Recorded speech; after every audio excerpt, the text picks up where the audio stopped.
Honorable Abdoumbo se prépare.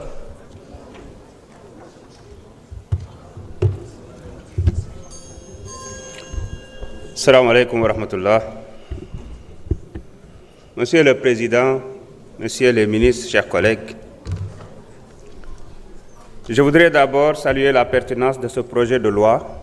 La protection de nos infrastructures d'information critiques est aujourd'hui une question de souveraineté nationale, au même titre que la protection de notre territoire, de nos institutions et de nos ressources stratégiques. Mais je voudrais concentrer mon intervention sur un aspect qui me paraît fondamental, le facteur humain. Nous pouvons disposer des meilleurs systèmes informatiques, des meilleurs logiciels de protection et des infrastructures les plus modernes. Si les utilisateurs ne sont pas suffisamment sensibilisés aux risques numériques, notre dispositif restera vulnérable. La première question que nous devons donc nous poser est simple. Quel est aujourd'hui le niveau réel de sensibilisation de nos agents publics aux enjeux de cybersécurité? Combien d'agents de l'État savent identifier un courrier frauduleux ou une tentative de phishing? Combien connaissent les règles élémentaires de gestion des mots de passe, de protection des données confidentielles ou de sécurisation de leurs appareils? Nous devons faire de la cybersécurité une véritable culture administrative. La formation et la sensibilisation ne devraient plus concerner uniquement les informaticiens ou les spécialistes. Elles doivent être généralisées à l'ensemble des agents de l'État, des administrations centrales aux services déconcentrés, en passant par les collectivités territoriales et les établissements publics. Je pense même qu'un module obligatoire de sensibilisation à la cybersécurité et à la protection des données devrait accompagner la prise de fonction de tout agent public avec des sessions régulières de mise à niveau. Deuxième préoccupation, la confidentialité des informations de l'État. Nous devons nous interroger sur nos pratiques quotidiennes.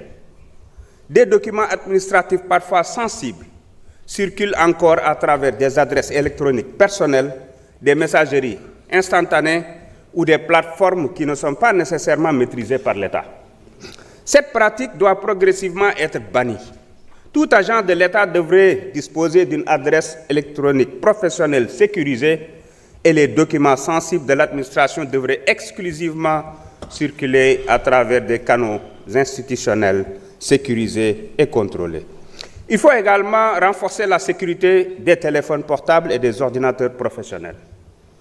Un téléphone perdu, volé ou compromis peut potentiellement donner accès à des courriers professionnels, des documents administratifs, des contacts ou des informations confidentielles. Il faut donc définir des normes minimales et désormais les outils d'intelligence artificielle.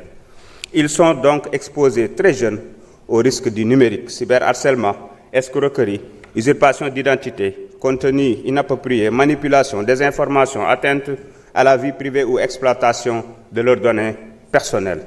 Nous devons donc réfléchir à l'introduction dès l'école d'une véritable initiation au numérique et à la cybersécurité adaptée à chaque tranche d'âge.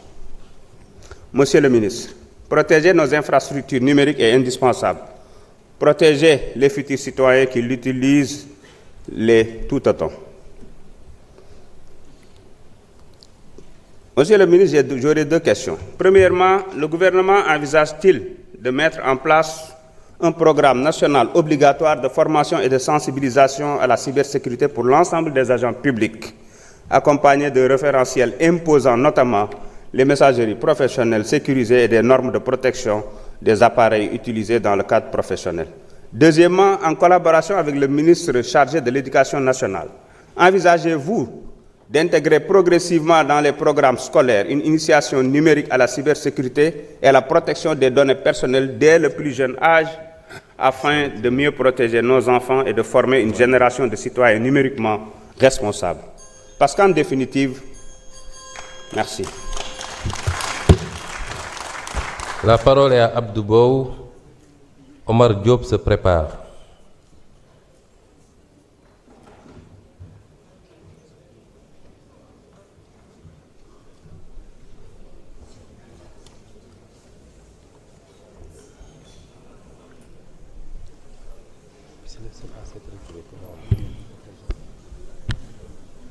Monsieur le ministre, Madame, Monsieur les collaborateurs des ministres, mes chers collègues.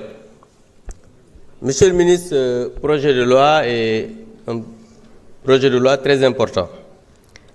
Parce qu'en 2018, le 12 décembre exactement, on a adopté ici le projet de loi portant code de la cybersécurité au Sénégal. Et cette loi de référence pour la sécurité numérique au Sénégal, l'objectif c'était de protéger le Sénégal contre les cybermenaces et créer la confiance dans le numérique. Et je voudrais que vous nous dites, parce que l'objectif de cette loi, c'était la gouvernance qui gérait, c'était la protection des infrastructures critiques, parce que vous l'avez dit, parce qu'on en parle de l'article 8 à l'article 18. Cette loi a été votée en 2018. Et la répression des cyberinfractions, c'est de l'article 69 à 60. Il y a eu par contre des décrets d'application, parce que beaucoup de décrets d'application ont été pris, mais il y a eu certains décrets d'application qui font que l'application de la loi n'est pas à 100%. Pouvez-vous nous dire aujourd'hui qu'est-ce qui change avec l'adoption de cette loi?